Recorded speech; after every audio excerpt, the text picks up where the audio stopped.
The 2028 presidential race is already heating up, and the Democratic field is full of familiar faces, rising stars, and a few surprises. From seasoned governors to bold progressives, the battle for the nomination is wide open.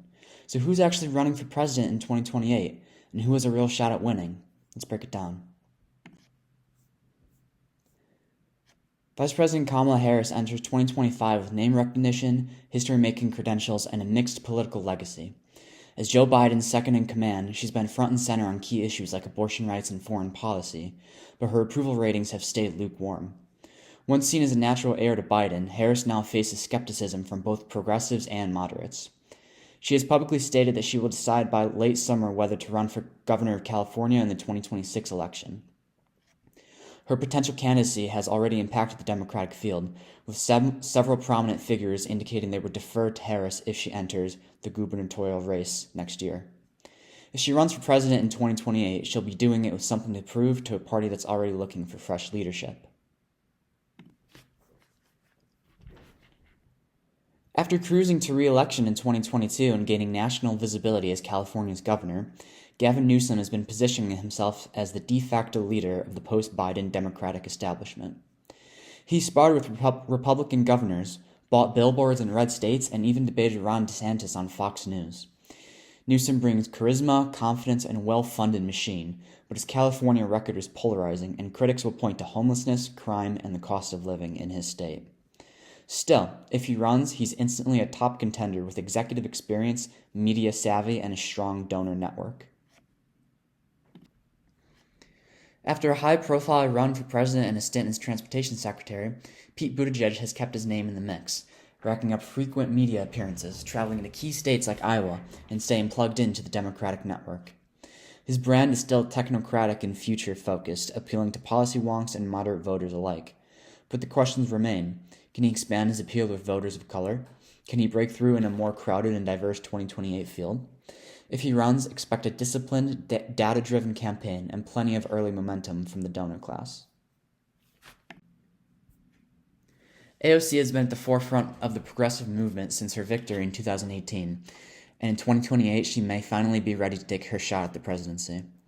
At 38, she'll just meet the constitutional age requirement, but what she may lack in years, she makes up for in energy, influence, and fiercely loyal grassroots base. AOC brings bold ideas and unapologetic messaging, and she's grown more polished on a national stage, balancing activist roots with legislative savvy. Still, she'll face headwinds, skepticism from the party's establishment, relentless attack from the right, and questions about electability. There's also the possibility that she challenges Chuck Schumer's Senate seat instead in 2028. But if she does run for president, she won't just shift the conversation, she could redefine the race. In deep red Kentucky, Andy Bashar did something few Democrats can. He won twice. As a centrist Democrat with strong local appeal, Bashir built his brand on competence, calm leadership, and bipartisanship, especially during crises like the pandemic and natural disasters. Nationally, he's flown under the radar, but within party circles, his back-to-back wins in a Trump state turned heads. If Bashir enters the 2028 race, he's a dark horse with crossover appeal, a moderate message, and a record of governing in hostile territory. His challenge? Low name recognition and standing out in a field full of louder voices. But don't count him out in 2028. Michigan Governor Gretchen Whitmer checks a lot of boxes for the Democrats heading into 2028. A two-time winner in a key swing state, strong support among suburban voters, and a record of defending reproductive rights in post-Roe America. She became a national figure during the COVID-19 pandemic, where her handling of the crisis and her clashes with Donald Trump made her a Democratic favorite and a Republican target. Whitmer has built a pragmatic, progressive reputation, blending social liberalism with economic development and infrastructure wins. The question, does she want to run? And if she does, can she scale her Midwestern success into a national momentum? Either way, Whitmer is widely seen as a top-tier candidate if she decides to jump in. My home state governor, J.B. Pritzker, brings money, muscle, and a message that blends progressive ideals with pragmatic governance. Under his leadership, Illinois has passed major investments in infrastructure, expanded access to abortion and health care, and moved toward a balanced budget, a rare feat for the state.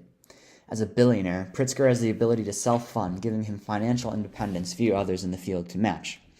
But that wealth could also be a liability in a populist-leaning era, and while he's relatively popular in Illinois, he's largely untested nationally. Still, if Pritzker enters the 2028 race, he brings executive experience, deep pockets, and a growing reputation as a quiet contender. Pennsylvania Governor Josh Shapiro is one of the Democratic Party's fastest rising stars. After winning statewide office in a critical battleground, first as Attorney General, then as Governor, he's earned a reputation for competence, calm leadership, and broad appeal. Shapiro blends moderate pragmatism with progressive instincts, often threading the needle on complex issues while keeping his approval ratings high. His 2022 gubernatorial win, where he defeated a far-right opponent in a landslide, made Democrats take notice. Still relatively new on the national stage, Shapiro's challenge would be name recognition and distinguishing himself in a field full of louder personalities. But with Pennsylvania at the heart of any Democratic path to victory, Shapiro's name will keep coming up in 2028 conversations. Cory Booker has the resume, U.S. Senator from New Jersey, former mayor of Newark, and a long history of charismatic speeches and national attention. But after a disappointing 2020 primary, Booker's national star has dimmed, not because of scandal and missteps, but because the spotlight shifted elsewhere. Still, he remains a respected voice within the Democratic Party, known for his optimistic tone, strong civil rights advocacy, and ability to connect emotionally with audiences. If Booker were to run in 2028, he'd need to reignite a movement and prove he can convert inspiration into momentum, especially in a much more crowded and competitive field. For now, he's on the radar, but may ultimately pass the torch to a newer generation. And here we have some more potential candidates that could throw their name into the ring, including a pair of Georgia senators, Jon Ossoff and Ralph Warnock, Maryland Governor Wes Moore, the former mayor of Chicago, Rahm Emanuel, media personality Stephen A. Smith, Minnesota Governor Tim Walz, another pair of Arizona senators, Ruben Gallego and Mark Kelly, Massachusetts Governor Maura Healey, and Connecticut Senator Chris Murphy. As of June 1st, the early national polling for the 2028 Democratic primary shows Vice President Kamala Harris leading the pack at 24%, followed by Pete Buttigieg with a strong 20% and AOC at third at 14.1%, signaling solid progressive support. The rest of the field trails behind in single digits, with Cory Booker at almost 9% and Gavin Newsom at just 6.6%, a surprisingly low number given his national profile. Meanwhile, candidates like Josh Shapiro and Tim Walz are still building name recognition, polling under 5%. This early snapshot highlights a fragmented field with no runaway frontrunner and plenty of room for shifts as the race unfolds. This latest month-to-month polling shows Pete Buttigieg surging to the front, climbing from just under 30% in April to over 32% in May.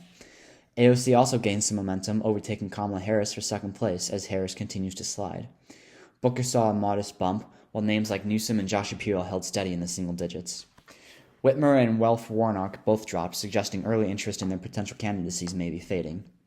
As the field starts to define itself, Buttigieg and AOC are on the upswing, while Harris faces growing doubts about her viability. So while the 2028 Democratic field is still unofficial, the early polling paints a clear picture. Kamala Harris starts as the front runner, but her grip is shaky. Buttigieg is climbing, and AOC is holding her progressive base, and names like Ossoff, Beshear, and Newsom could still shake the race up. With no clear consensus candidate and the party's ideological divide still present, 2028 is shaping up to be a wide-open and defining contest for the future of the Democratic Party and the country. If this is just a warm-up, the actual race could get very interesting very fast. Let me know your thoughts in the comments.